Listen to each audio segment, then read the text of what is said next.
And welcome to the Evidence and Reasons for the Christian Faith video channel. I'm broadcasting on a slightly different system. So, actually a totally different system. This is from my Samsung pad. I've had a variety of computer issues over the last few days. So thank you all for bearing with my situation. And so please let me know in the comment section if the audio is coming through. This will be a packed show. There's a lot to report on, many developments happening. Dr. James Carter, who is a professor of biochemistry, organic chemistry for 15 years. He'd been in school studying for 27 years. So if you take grade school, high school, undergrad, plus his 9-year PhD, that's 27 years in school. He's had 16 years as a professor of chemistry and organic chemistry. He wrote to me, he watched the debate. He said, he said that I held my ground well. And so I'm going to have some commentary on what the role of debate is. The debates are for show, they're not for know, meaning not for knowing. Plain, boring facts are to know. Debate is for show. Plain, boring facts are to know. So I'm sorry that my screen freezes occasionally. And let me just shut that off for now. So thank you for the feedback. I'm sorry I have to go into this mode. But let me see. I'm glad the audio is okay. And so I'm going to try to make, you know, this is kind of a serious topic, but I have to make light of it just so it's not so dreary or whatever. And you know, I don't want it to be the focus. You know, it's not very sporting to make commentary on people who are mentally disabled, but I've been cyber stalked by someone who. Well, I'll talk about it a little bit later, but to make light of it, even his friends call him pudding brains. And so what I'm thinking about doing today is whenever you hear the punchline, pudding brains, I'm going to add some laughter. So when I say pudding brains, you should hear some laughter. And so that'll be the punchline whenever I say pudding brains. Now let me try to turn on my camera and see if I can unfreeze my. Nope, I'm still frozen. That's too bad. It's frozen a little bit. So let me try this. Oh, it freezes and then it goes on and off. So I'll just say pudding brains. But let me go to the off-camera mode since I'm having a problem with this. This is telling me that my smartphone will probably be the thing to use for this. Let me see if I could get my smartphone going. Hang on.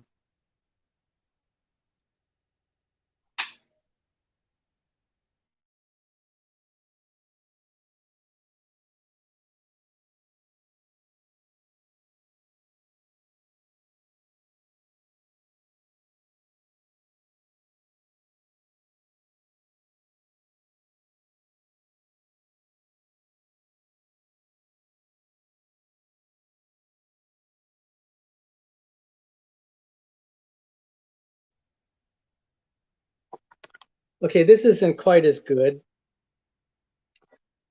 Say spark phone. So now let me see if I'm gonna see if I could take down the Galaxy here. And now hopefully this is a little better.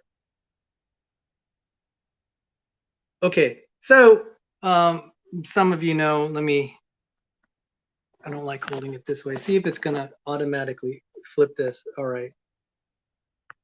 So some of you know that I'm going through a renovation in my home. What had happened was I may be temporarily moving out of the area, and I said, well, just, I also wanted to upgrade upgrade a few things in the house and repair it.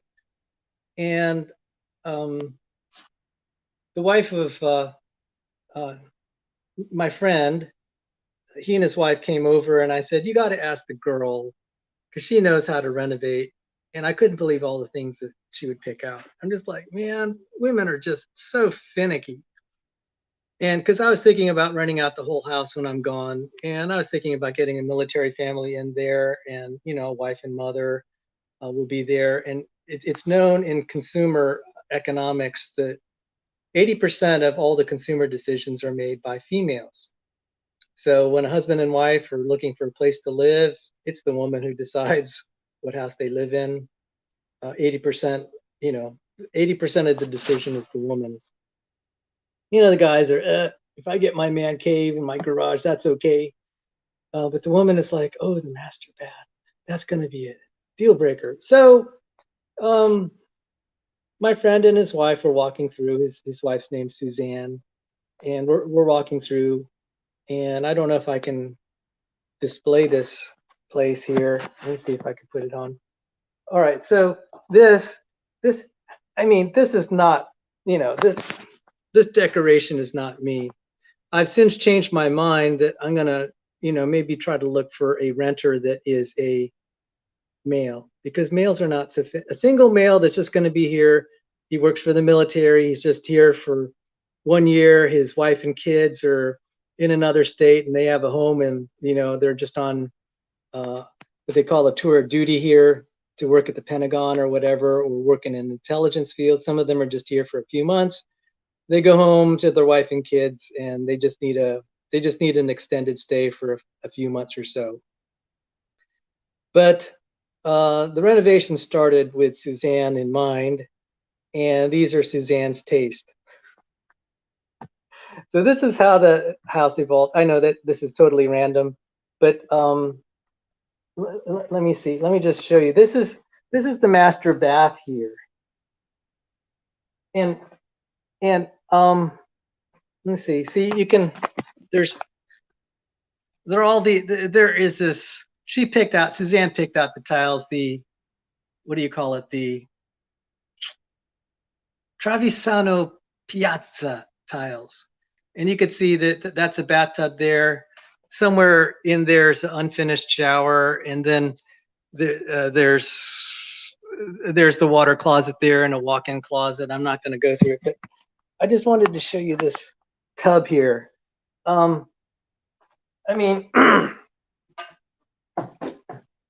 This tub is so deep, I have to step up into it, and I could get lost in this thing. Look at this deep.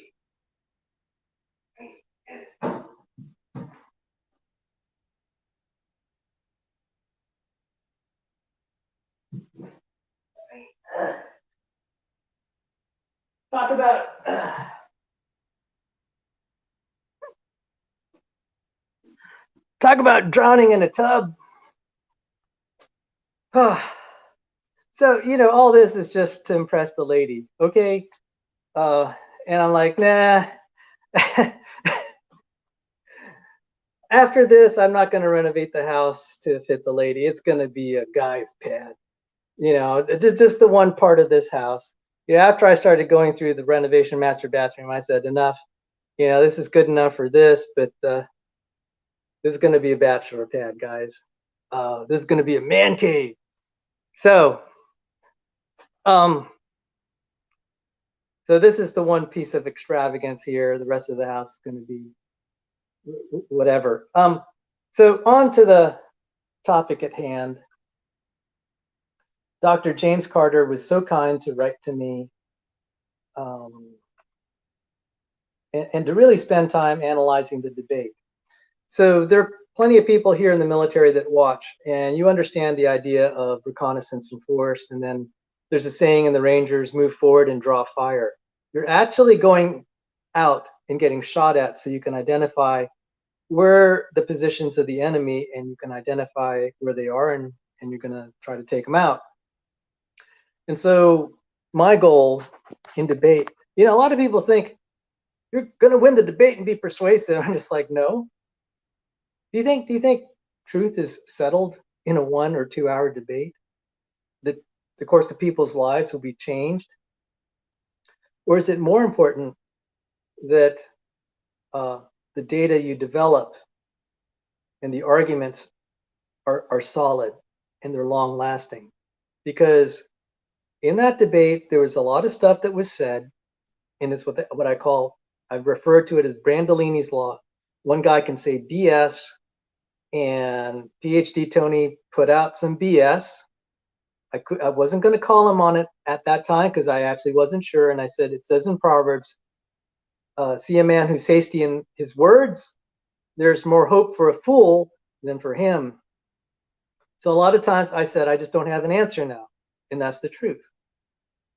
Rather than BS and say stuff that I don't know, I say, I don't know. That's my policy. Spend time, and it doesn't look good in debate, but my purpose is not to put on a show. My purpose is to seek out the truth and to find it and promote it. If I were going to go up there and I would just BS and say stuff just to win the debate, I could have easily said, hey, PhD Tony, you're full of it. I can prove it. That would be a bluff. But he was basically doing the same to me, and I saw it. But I was going to tell the truth. Until I knew for sure that he was full of BS, I was going to remain silent. Now, that doesn't look good on the debate stage. But there are not enough creationists going out there and getting shot at and knowing what the other guy's position is. We need high-quality critics. I have a great deal of respect for PhD Tony than I do for Pudding Brains, but I have a great deal of respect for him as an intellectual, as a scholar. Yeah, I felt he was full of BS, but it was sincere on his part. It was sincere, and I have entertained critics of my position, that of my boss, which me in a difficult position, Dr. Sanford. As some of you know, Dr. Dan Stern Cardinal is very critical of Dr. John Sanford, my friend, colleague, and former boss. And Dr. Sanford and I are publishing stuff still. We published in 2021. We hope to publish in 2023, maybe even as soon as 2022. And I have him on. I have Dr. Cardinal here.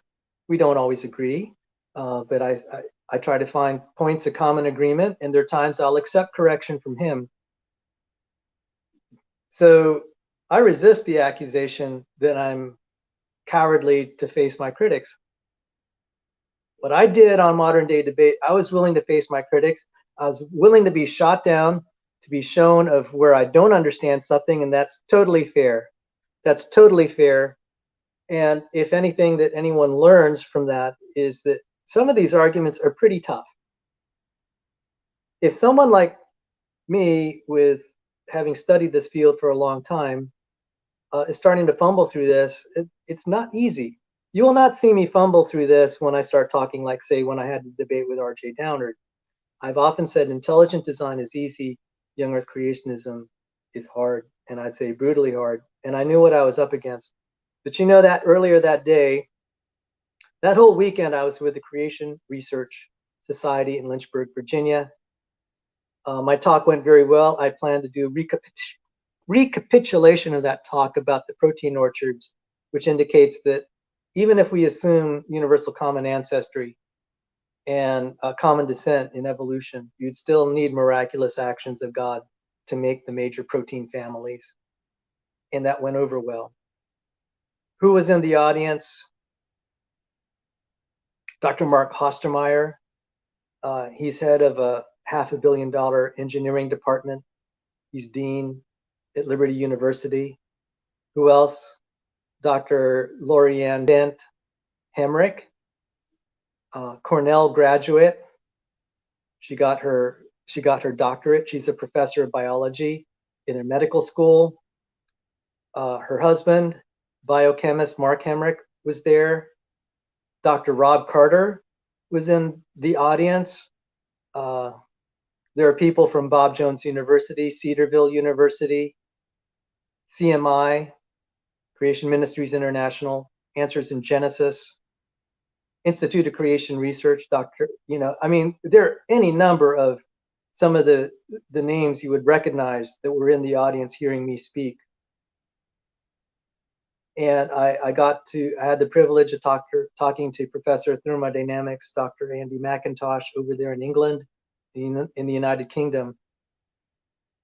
I had the privilege of presenting the work that I did with Dr. Joe DeWeese, professor at Vanderbilt School of Medicine and Freed-Hardeman University, and then previously Lipscomb, Dr. Sanford, and Dr. Henry Bittler. I mean, I really don't, all this to say, you know, what happens on the internet is really, you know, this isn't reality of how well the case for the creator is. This is just theater, and we have a lot of questionable actors, and we have people like Putting Brains weighing into the equation. But you know, Putting Brains is, well, Putting Brains. He's a high school dropout, guys. What's disturbing, and I'm not identifying the name of the channel. Some of you know who Putting Brains is. He's a high school dropout. You know, does it really matter to me what his opinion is? I mean, as far as technically, do I value him like I would Jordan Kay or Dr. Dan or Dapper Dino or Gutsick Gibbon? Absolutely not, because he's Putting Brains. S.J. Thomas said, "Is Putting Brains the name he goes by?" No, it's even his companions on his channel kind of privately refer to him as that. So I know that's kind of mean, but guys, you know, it may seem like I don't address a lot of my critics, and sometimes I don't, because I just don't have time for it. My critics are my co-authors. I mean, it's a different ball game when you have a co-author, because not only are they familiar with your work, they're putting their name with yours as co-author. So yeah, that means, yes, I have spoken to audiences where John Sanford, Ola Hoster, Joe DeWeese, Rob Carter, and others are in the audience. Some of you may be familiar with the Discovery Institute. Distinguished Professor of Engineering, Computer and Electrical Engineering, Dr. Robert Marks. He wrote a book, The Computable You, or Is Not You, or something like that. It's in the video description. He has a podcast on artificial intelligence. He and I did a month-long series, and you can get the links there, on beating the casinos. And it relates a little bit to probability theory and his area of expertise, communication and information theory. And so we talk a lot about information and DNA and so forth. I mean, these are the people that I'm with. And I've tried to communicate and share their work because they're unrecognized. I mean, have you heard the name Lorianne Hemrick or Mark Hemrick? A lot of people don't know the names John Gideon Hartnett. A few people know the names Rob Stadler. A lot of people don't know Change Laura Tan. And so there are a lot of names that are just not known. And so, you know, I'm delighted to share those names with you. So and how about Dr. James Carter, professor of biochemistry, organic chemistry for 15 years. He teaches this stuff, you know. So there are some people that I'm just not gonna, you know, it's not productive to deal with, but every now and then it got under my skin, because I got tired of 2 years 2 years of being cyberstalked by someone claiming that I was refuted. I didn't understand what I was saying. I'm going to put, I said, maybe I'll, I kind of had pity on the poor guy. But to the extent that it may put doubts in people's minds about the material that I'm sharing, I said, at least one time I'm going to address this, that this is low quality stuff. Instead, I'm going to point you to high quality stuff. If you want to hear good critiques, people that can, I think that I respect, I disagree with, but I think it's the college level critique you need to hear, I will air it on this channel. That's why Dr. Dan, I invite him. I said, Dr. Dan, anytime you want to come on my channel, open door. We disagree, but I think the other side needs to hear what you have to say. In contrast, I've banned certain creationists from this channel. I've banned some of the evolutionists from this channel. This channel is about high quality scholarship. I want the best arguments here from both sides, because the up and coming Christians deserve no less than the best. You will get the best on both sides on this channel. In the video description, I have a side channel, the Evidence and Reasons Academy. And that's where we have lots of these nerd torture sessions now, not on this channel. And Jordan Kay, who is a nuclear engineer, will be critiquing something that I had promoted. And I threw it out on the net. I said, this is where I am. He got back to me. He said, no, Sal, that's not right. And I said, I think you're right, Jordan. I'll provisionally accept what you have to say until someone else comes along and overturns it. Yeah, that was a painful hit to hear it from him. There have been times when Mr. Jetty would write me privately and said, hey, Sal, that thing about Winger crystals, I'm kind of skeptical about that. It's problematic, et cetera, et cetera. 2 days later, I said, I have to make a qualified retraction. I think my friend here was right. And that's the sort of stuff that I want on this channel. Unfortunately, because sometimes I will concede what the opposing party has said, that I think they raised a valid concern, I've been tarred as being a traitor. And all sorts of ugly rumors have been floating around because I've tried to stand on principle for what I believe is true. I may not always be right, but I try to stand on principle. If I have a doubt about something, my conscience will bother me if I just pretend there is no problem there. So I will highlight the problems. So let me read Dr. Carter's. I have the redacted version.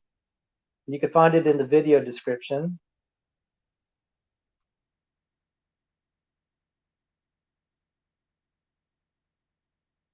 Okay, this is from Dr. James Carter, professor of biochemistry and chemistry at Loma Linda.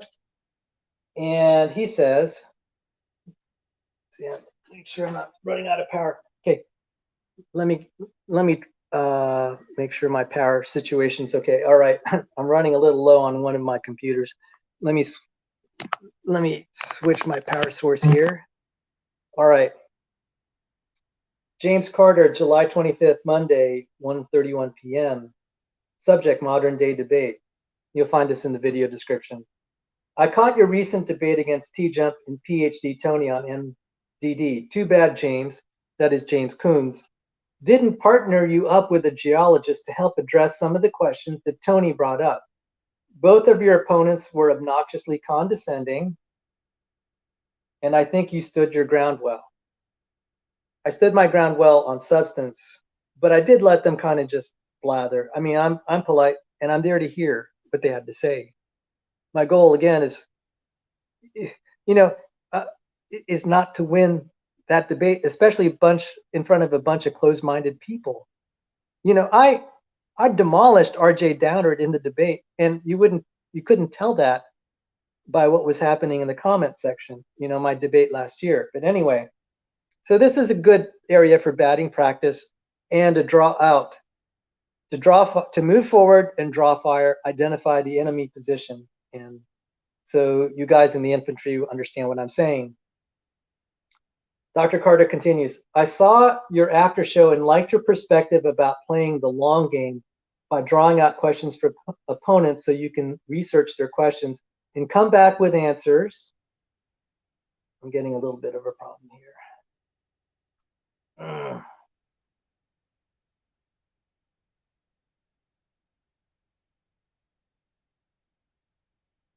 And come back with answers someday. I also don't know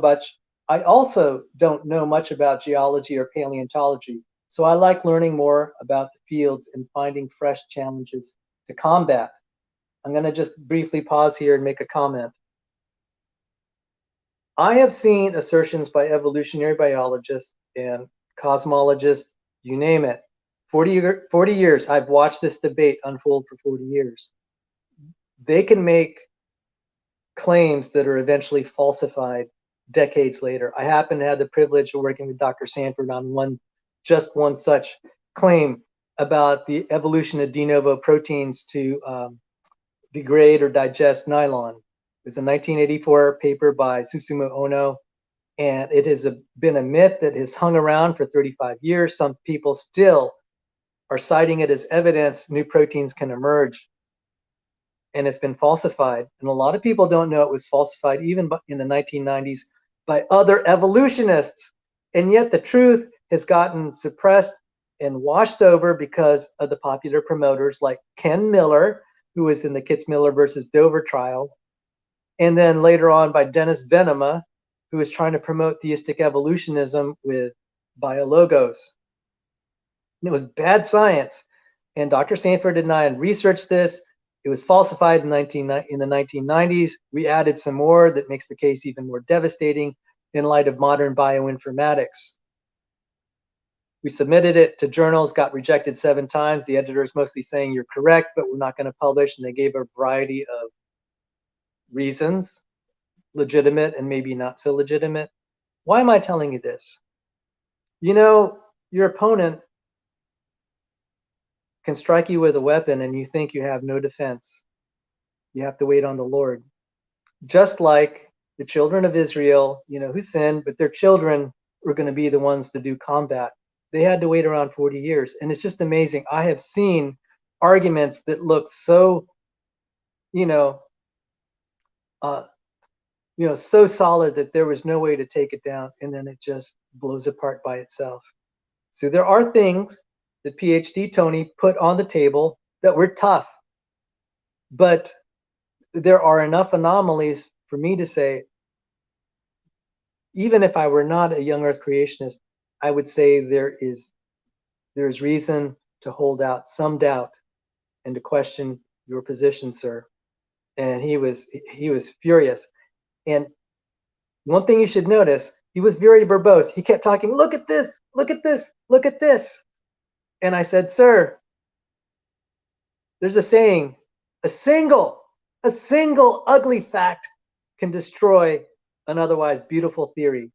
This is a saying by Huxley, Darwin's bulldog. And I mentioned it just once. He brushed it off. And I said, sir, the fossil record has all these chemical dates all the way down to the Cambrian. This is relevant. So you see, he can make a very glib dismissal. It'll look like, he looks so authoritative and all. I'm just like, okay, that's all for theater. But the facts will bear it out in the end, won't it? He did the same with the faint young sun paradox. He's unmitigated rubbish, blah, blah, blah. I'm just like, okay, this is all theater. An actor who looks very confident, like, he can get up there and just look so bold and confident and self-assured. I'm like, those aren't facts. Those aren't facts. And so I'm kind of here like saying, I can play that game too, but would it be honest for me to say that I'm definitely right? And I'm just like, let's just be a little bit calm about this and deal with the facts. Remember, I was this was a battle for 35 years on the Nylonese bacteria. And then we have to think about Christendom here. The Bible was under attack for millennia. And then we found the Dead Sea Scrolls. It's like, oh, maybe this is real. Then we find Joshua's altar. We find Nehemiah's wall, et cetera, et cetera. there's a lot of stuff we just have to wait on the Lord for to give us reassurance of what is true. So, you know, it could be about all theater, and I'll tell you someone who's really good at theaters, people like Kent Hovind. So, you know, this is not what I'm about. And I want to point out something. You know, you keep hearing is like, look at all the people Kent Hovind saved, or this evangelist or that evangelist. What about the Bible translators? The unsung heroes, do you know their names? So I'm just saying, each of us has a role in the body of Christ. It is unbecoming to say that if I'm not like this guy or that guy's not like me, that, you know, one guy's better or worse than the other in Christ's body. That's not true. So there's the role of researchers and the role of people that do theater. I'm not the theater guy. I'd like to think I'm more like a troublemaker and a researcher, in that order. Troublemaker and then a researcher. So let me continue with Dr. Carter's letter. And I don't know why this thing's blinking out on me. I'm reading it here and then it just blinks off. The argument about cosmogenic exposure nuclide dating, CED, was new to me, but I think Paul Guillem has presented on it in the past because I recall him discussing beryllium-10. I asked him for a copy of the presentation or recording and will let you know what he says. So that was also new to me.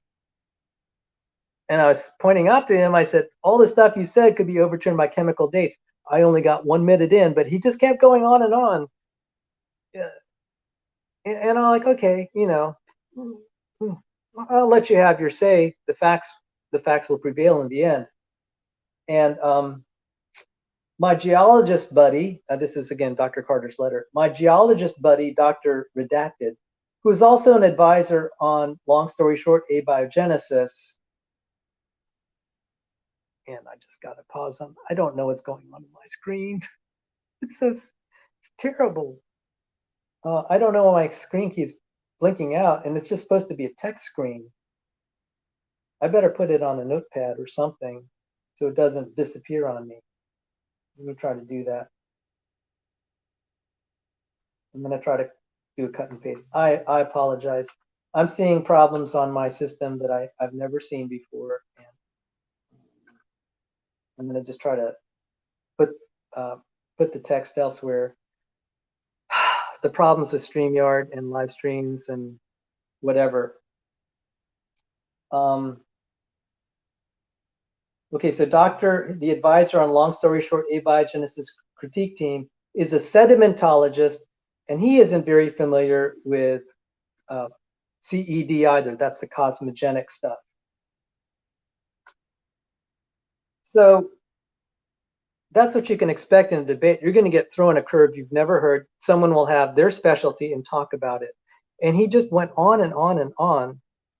And, you know, afterward, I said, okay, I think I could play this game next time. And it gave me good ideas. And one thing I'll say, it's been my experience the second round. After we've reviewed the tapes, if we ever have a second, you know, if we have rematches, they don't do as well. And certainly by multiple rounds, it starts to erode. That's the way that Brandolini's law is combated, is with a protracted debate.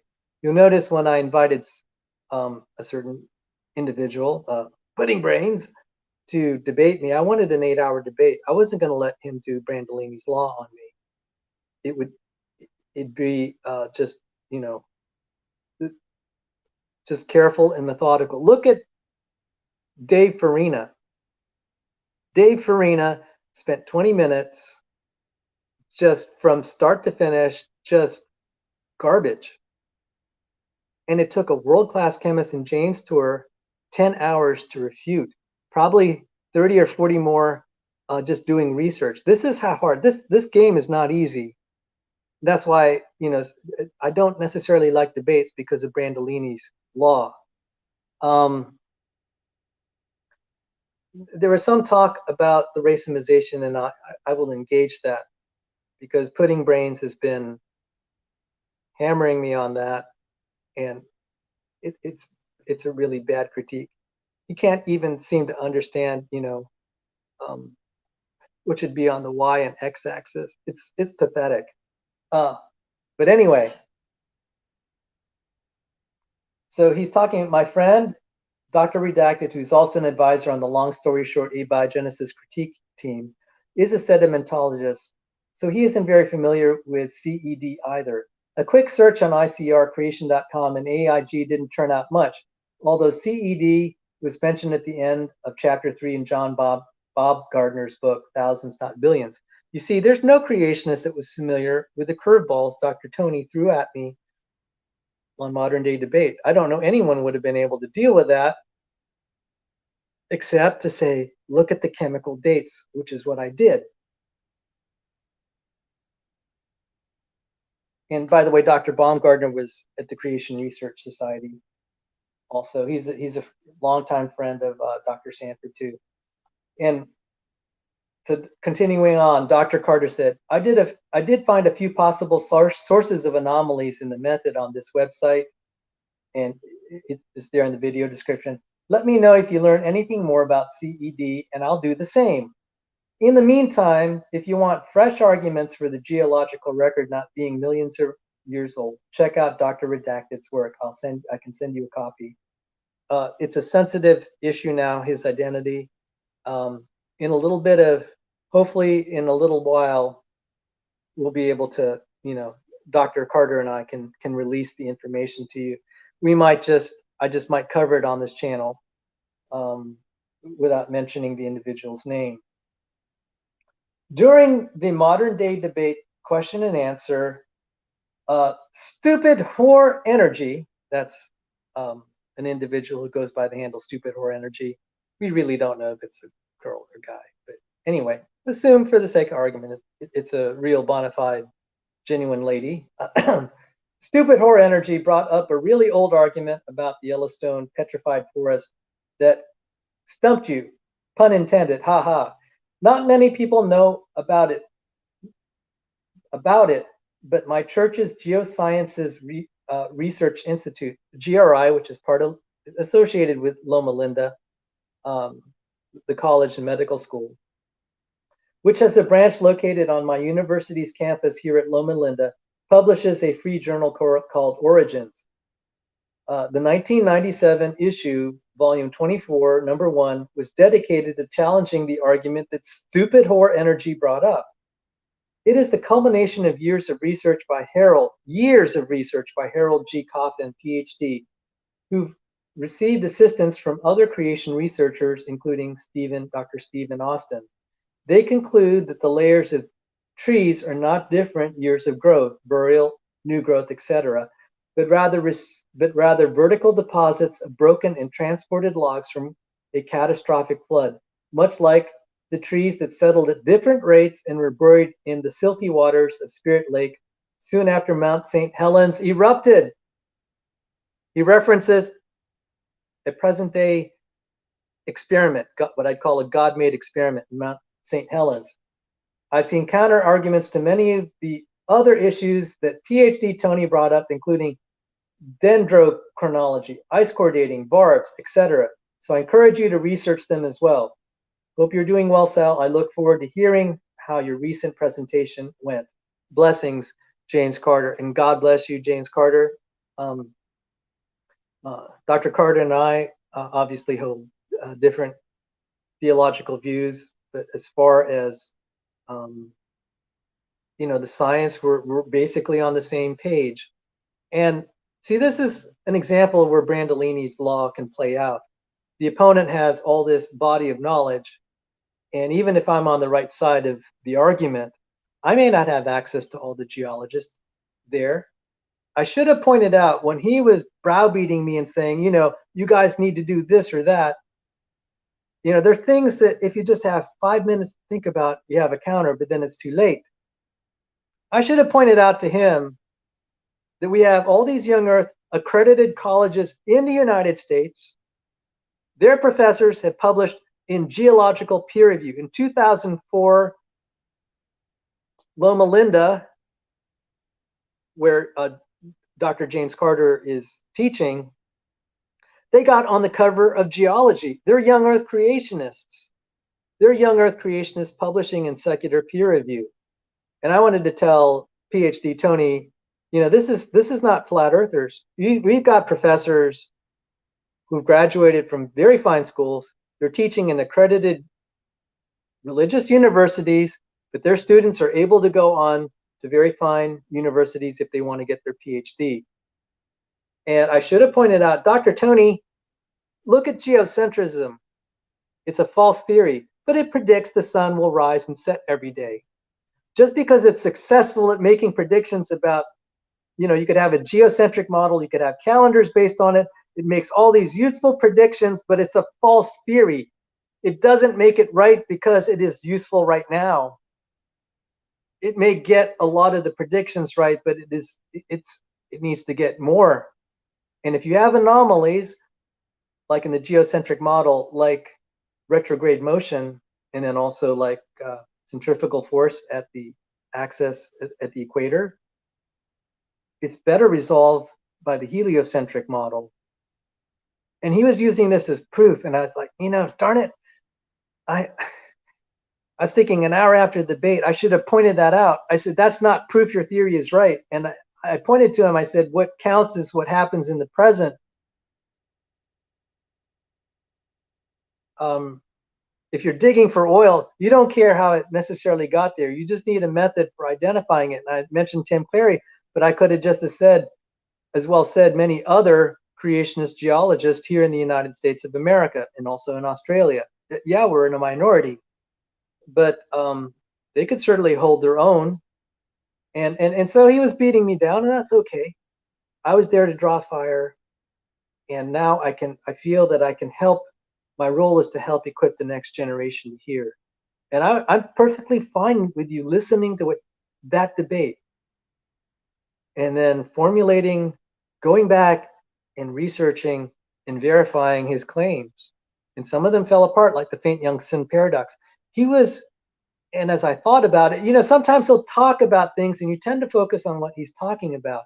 What you should pay attention is to the points he failed to refute. I threw up the magnetic field problem. It said right there in the Wikipedia entry in 1600 years, 1600 years, at the rate the magnetic field is decaying, it could be gone. That's not very long time for humanity, guys. This is serious. Didn't address it at all. And it's understandable because no one understands the origin and the mechanism of geomagnetism. He just kind of brushed it off. And I'm just like, yeah, okay, you know, you're a recognized expert. You could, yeah, the privilege of brushing things off, it doesn't make you right. The geomagnetic field is a big problem because if it disappears, even though gravity can hold the atmosphere to the Earth's surface, energetic cosmic rays or cosmic radiation, or it's really the solar winds, without the magnetic field, it could blow it away. Meaning it could put the gases, the atmosphere, particles of the atmosphere at escape velocity. They'll never come back to Earth when they get hit hard enough by the solar winds. And everyone has known, pretty much everyone has known, that the geomagnetic field has protected the Earth's atmosphere.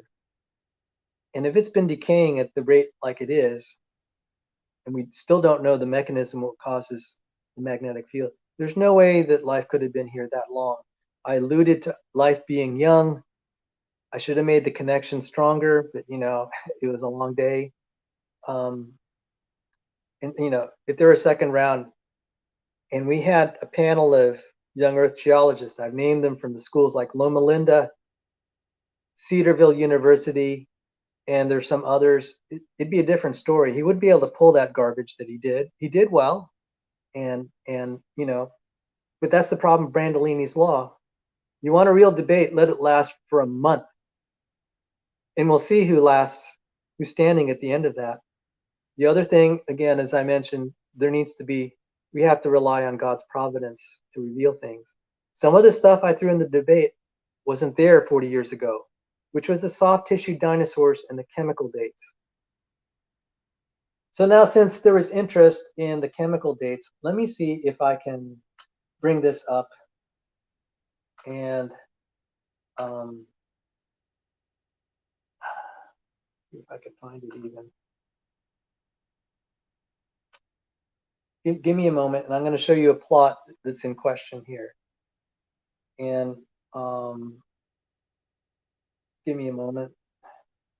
I have to grab it. And there are two things I need to point out. And I'm going to point out what I call a pudding brain rebuttal.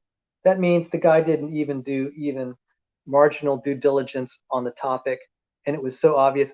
I get frustrated when I spend an hour covering a paper and he can't even understand what the X and Y axis is. I'm just like, dude. And then he thinks because he doesn't understand it that I'm the one who made the mistake.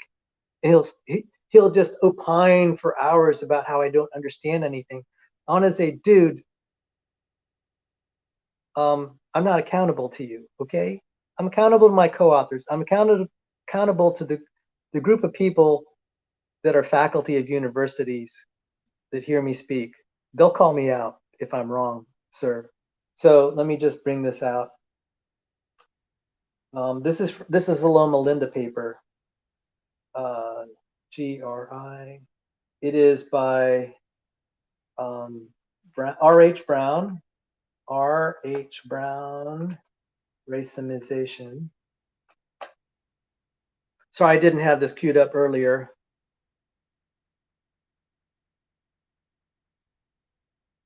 Okay.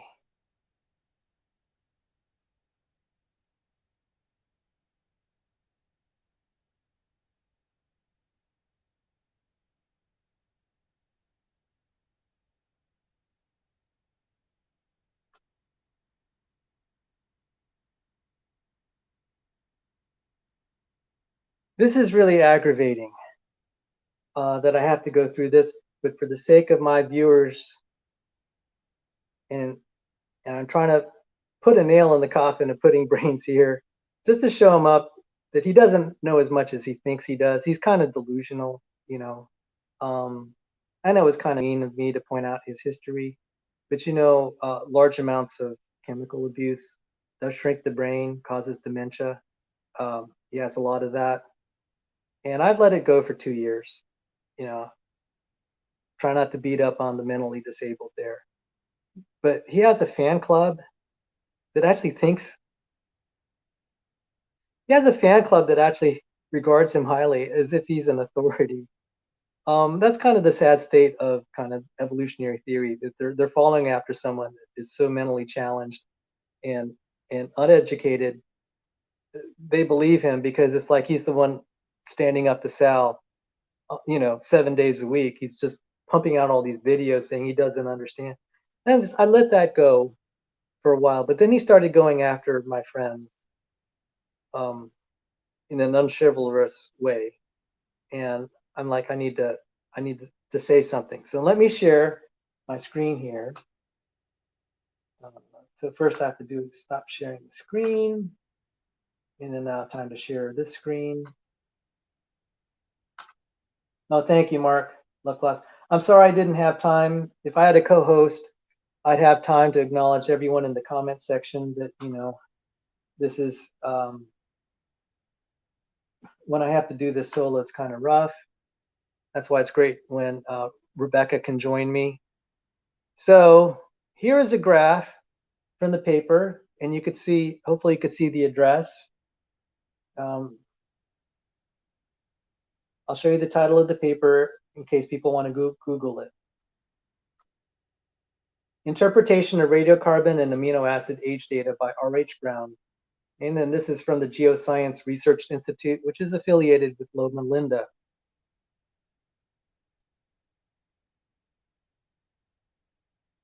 And there is a graph here that has K.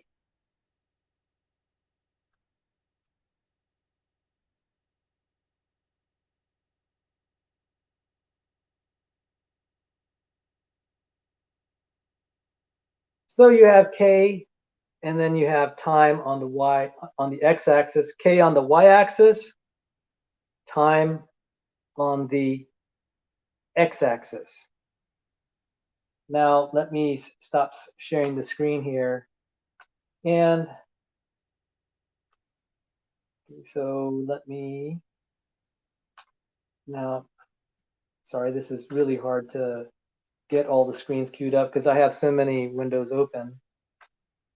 Let me see if I could grab the right one, see if I could grab the right window. And I invited Pudding Brains to do an independent verification and validation. I thought he would have at least enough brains to figure this out, because I was talking about that paper, and I said, just do a plot of this. All you had to do is just follow what was in the paper. If you have, okay, I'm sorry to go in a little bit on a tirade here, you know, but this really gets under my skin. If you have a function dependent on t, it's customary to put that on the y-axis, and you put t on the x-axis. That's not that hard. This is high school stuff. And Pudding Brains is out there saying, I don't know what I'm talking about. He's going to have these shows about me 7 days a week because he has nothing better to do, and people actually follow him. That's what gets on my nerves. This is high school stuff, Pudding Brains. You ought to know this. You can't figure it out, and you're going to go out and say I'm wrong. This is high school stuff, man.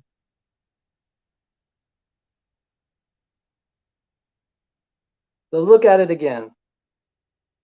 You have the you have on the y-axis k of t and the x-axis t.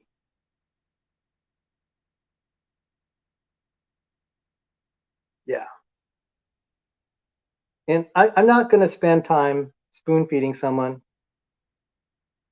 You know, if I had to invest time wasting on trivial stuff like this, spoon feeding someone who just can't comprehend, and he's going on for hours and hours, 7 days a week, it just gets tiresome.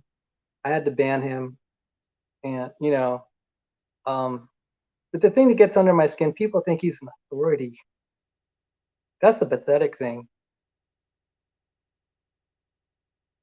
So you know, you can watch that. I think, yeah, there's a video.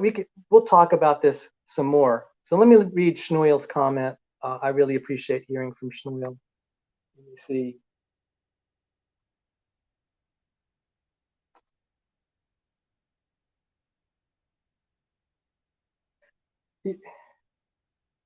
At some day, I want to derive DL ratios directly from the papers and plot it. It might take a lot of work, though. Then those people might eventually understand the problem. Let me explain the problem. It's actually really simple, and it relates to the debate I had. And this actually relates a little bit to the talk I gave at the Creation Research Society, where I was talking about the Gibbs free energy and stereochemistry and information. And I'm going to recapitulate it. The versions of the CRS talk I gave up to version 6 and the failed version 7 did not, the failed version 7, which I made private because I had audio problems, I'm going to recapitulate it. It will deal with the Landauer principle in stereochemistry. All right, so we're talking about chemical dates there. And PhD Tony said, what are you going to do about all this? I said, sir, there are anomalies. There are anomalies there with the chemical dates. A single ugly fact can destroy a beautiful theory. I gave it to him. He dismissed it. He said, that's irrelevant. He said, that's irrelevant. I'm just like, no, I was thinking, you know, I'll be silent for now because it says, you know, a man who's hasty in his words, there's more hope for a fool than for him. And I said, I'd rather just zip my mouth and say, you know, I'm not going to say, let me think. I'm going to, in this debate, I said, I'm going to think about it. And thank you, S.J. Thomason. I'm going to think about it. I'm going to think about it. So you have the Cambrian and you have the Precambrian. We're talking, you know, the Cambrian about 500 million years ago, and the Cambrian, you know, Precambrian could be in the billions of years ago. You find chemicals that are young, that's bad news. So we have amino acids that over time, they start out all left-handed. They're all left-handed, but just through spontaneously at a certain temperature, because I'm pretty sure it's, anyone check me, the random molecular motions and vibrations will basically cause all the left-handed to flip, like flipping a coin. So if I have 500 coins on a table and they're all heads, if I go to each coin individually, I'll flip them. They could end up either heads or tails. But if I go through that entire table, according to the law of large numbers, you're going to get approximately 50% heads, 50% tails. The Gibbs free energy says that to get the condition of all heads, it's going to take a certain amount of energy according to the Landauer limit, at least that much, because you're investing energy to have a certain level of organization. There's certain kinds of organization in biology that, as a matter of principle, you need to make a free energy investment in it, and that's the Gibbs free energy. So over time, when it's not living and you're not putting energy to maintain the organization, these things are going to disorganize. They're going to be 50% left-handed, 50% right-handed. Why is it we find, these dead organisms should be 50% left-handed and right-handed? It should be what they call racemized. That's the condition of racemization. We're finding in the Cambrian levels, I found some papers, people don't want to look there, that they're unracemized amino acids. Found a 1960s Nature paper. People say, well, that's an old paper. I'm just like, okay, there's nothing stopping us from digging up and testing. And in addition to racemization, you have oxidation, and Dr. Carter can go into all the sort of dates. Dr. Brian Thomas, paleobiochemist, he said, what are peptide bonds doing there in the proteins? He said, there are peptide bonds there. Dr. Carter would say there's oxidation. I'd say there's racemization, and who knows what else. And I said, this is an open issue. We don't have to settle it today. But Dr. Tony was really eager to say, put his fist down and say, you don't know anything. And I'm like, I know the chemical dates. And he's saying, that's irrelevant. And I'm like, okay. There'll be another day. There'll be another day. So that's the racemization dating that Schnoil brought up. So let me see what else is on the docket. Now I lost all of my, I kind of lost my,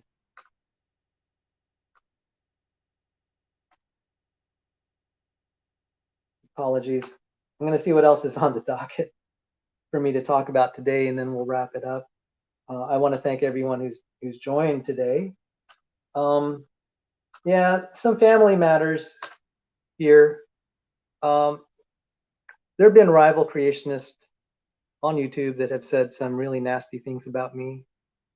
I'm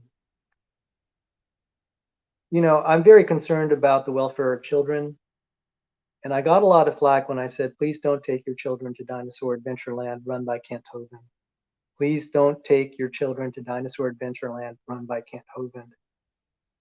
It has now recently come out that Kent Hovind enabled a registered sex offender, and that registered sex offender named Chris Jones crossed state lines, brought a 13-year-old boy named Zaire to Dinosaur Adventureland with Kent Hovind's full blessing and provision, and spent the night with the boy. The boy is now pressed charges, and so is his mother, for inappropriate touching. We don't need to go there. And last December, I said, the Ravi Zacharias thing, people were reluctant. It's like he's anointed of the Lord. Because look at all the people, what Zacharias would tell the women he was abusing. If you squeal on me, look at all the people that are not going to get saved. And it's Jesus who saves. It's his Holy Spirit. We're only a part. Look at all the people that have been blessed by these unnamed Bible translators. We don't know who they are, but they have done their job. They're not in the public light. It's inappropriate for someone to kind of give the impression because of them, all these people got saved. It's like, no, you're just one cog in the wheel. It's Christ who brings people to himself. There's a passage in the New Testament, unless the Father draws them, they don't come unto me. Interpret it how you will. There is a component of really God really should get the glory.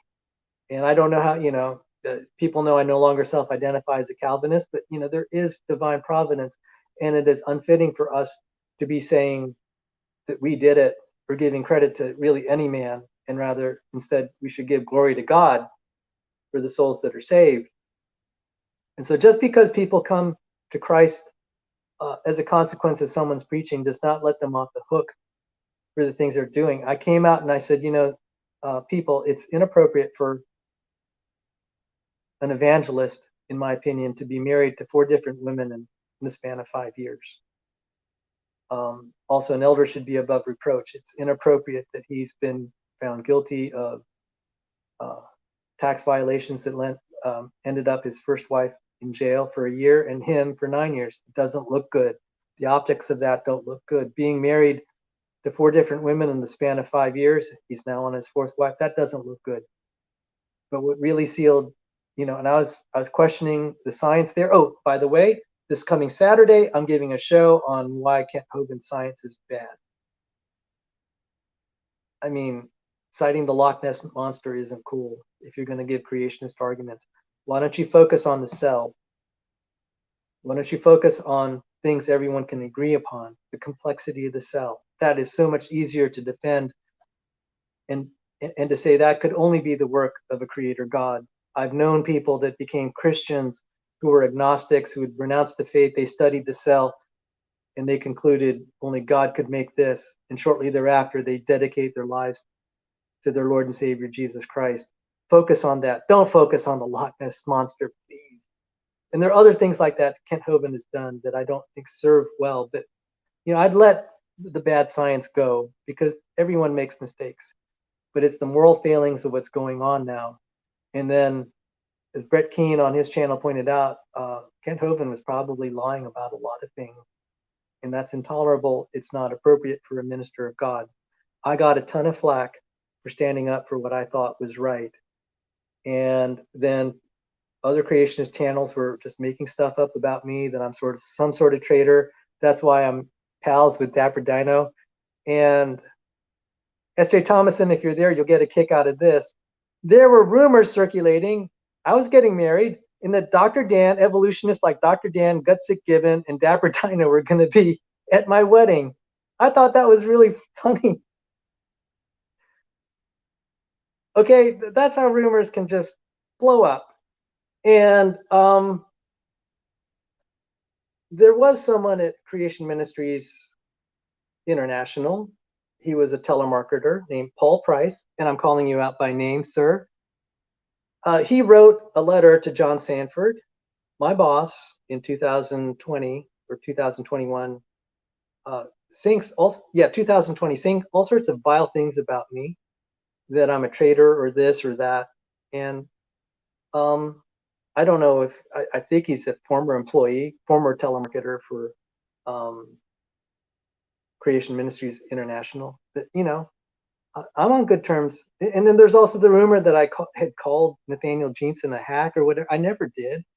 Nathaniel Jeanson and I have been on the, in 2017, we stood and got persecuted at Lipscomb University together because we were young earth creationists. So these things are being circulated.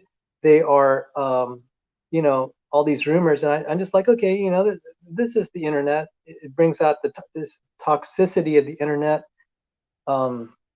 I often say the internet brings out the worst in people, and it also brings out the worst people, and that's what's going on. I'll point out, if I were really banished or all these other things, how do you explain that I got to give a talk at the Creation Research Society? There were people there. Rob Carter was in the audience. I even had a video of Matthew Cherhati there. Obviously, I'm not some sort of pariah.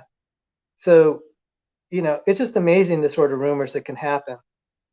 But part of it was because I stood up for what I felt was right, and that was standing for the protection of children.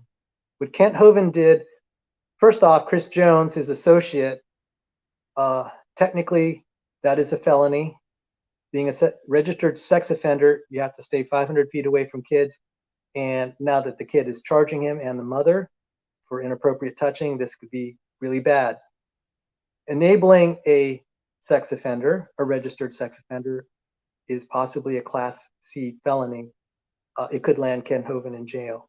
So don't say I didn't warn. I did my responsibility and due diligence and concern to say there are other creationists in the world you could follow. There's been a nasty lie by Raw Matt saying I'm jealous of Kent Hovind. And I just wanted to laugh. I do not want to be, I'm not jealous of someone who's a jailbird for 9 years, who's disgraced himself, and now involved in a possible Class C felony, who has bad science. I will tell you who is worthy to be, I would be jealous of. It would be someone like Rob Stadler. Rob Stadler is a young earth creationist. He has developed medical devices that have saved millions of lives. His inventions, heart implants and related, arterial or whatever implants, are in the bodies of millions of people, giving them renewed chance at life. He's a young earth creationist. He's an MIT Harvard graduate, joint graduate, MIT and Harvard in biomedical engineering. He's a devoted Christian, a young earth creationist. Of anyone to envy, he would be one to envy. I should mention also Dr. John C. Sanford. He had invented the gene gun through which billions of starving people had been fed. He was an atheist turned Christian turned creationist. He's a generous and kind man, and he's put forward the genetic entropy hypothesis. He's done other things. He has contributed to the furtherment of science, medical science, agriculture. He was voted the Farmer's Man of the Year for his contribution to saving agriculture. He would be someone to envy, not Kent Hovind. And now let me look at the rest of the docket. As I said tonight, you'll actually get to hear a quality critique of my views from Jordan Kareem. He's a nuclear engineer. And I even wrote there that I was a little depressed because I said the guy's right and he's on the opposite side. But I have a professional responsibility to say, if I think our side is wrong about something, I should bring it to the forefront. And we can deal with it properly. The proper way to deal with it is the calculations and science, experiment, etc., the scientific method, not through rhetoric and theatrics. That's not the way to do this. This is not the way we're going to win the long game. So I really want to thank everyone who's come here. There's actually kind of something funny. I mentioned Robert Marx. He's featured. You can look at the links of Robert Marx, his book. You could go to my month-long series with Robert Marx on his artificial intelligence channel there. Robert Marx is also a distinguished professor in electrical and computer engineering, but also a pioneer in the intelligent design movement. He was part of the movie Expelled some years ago. So I think we've covered most everything. And there'll be more stuff to cover, so I invite you to join tonight. I actually am running out of time. I've been invited to join some friends. There's the Origins Conference. So this is funny. There's a Creation Research Society conference in Lynchburg University. 4 hours north of that, and I have to go visit it because I have friends there. It's the Origins Conference at Patrick Henry College, another young earth creationist college. I just got word that I've been invited to meet Dr. James Tour at a conference in Houston. And I'm just like, I do not have time for this. But I'm going to ask around who else is going to be there. And so I might have the privilege of meeting James Tour. It'll give me a chance to personally thank him for having my colleague, Dr. Sanford, on that show. So that's mostly it. I'm going to now just see if I could set up the closing credits. And since I don't have my usual co-host, I'm I'm not going to be able to go through all the comment section and acknowledge you all, and I'm so sorry about that. So with that, thank you so much for your time. God bless you, and I look forward to seeing you all sometime. Take care, and God bless you.